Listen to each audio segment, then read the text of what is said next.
कमिला र ढुकुरको कथा। एउटा जंगलमा खोलाको छेउमा एउटा रुख थियो। त्यो रुखमा कमिला र ढुकुरको घर थियो।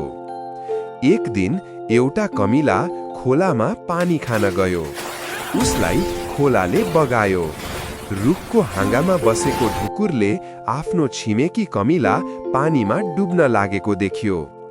उसले एउटा पात टिपेर कमिलाको नजिकै पानीमा खसाल्यो। कमिला पातमाथि चढ्यो र खोलाको किनारामा आइपुग्यो। केही बेरपछि एउटा चरा सिकारी रुखमुनि आयो र रुखको हाँगामा बसेको ढुकुरलाई मार्न बन्दुक ताक्यो। ढुकुरमाथि खतरा आइलागेको देखेर कमिलाले सिकारीलाई टोक्यो।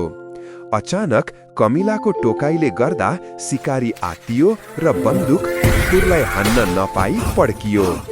ढुकुर बन्दुकको आवाज सुनेर उडेर गयो। ढुकुरले सबै कुरा बुझ्यो। उसले कमिलालाई बाँच्न मद्दत गरेको थियो र आज कमिलाले उसको ज्यान जोगाएको थियो।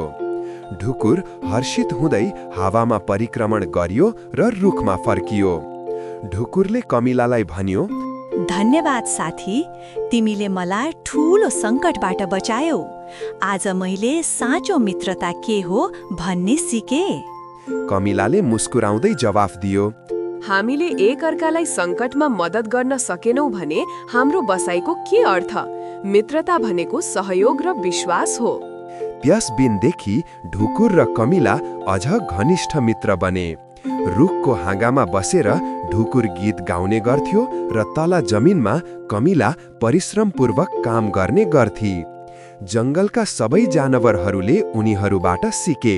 साँचो मित्रता बलमा होइन, सहयोग र दयामा हुन्छ।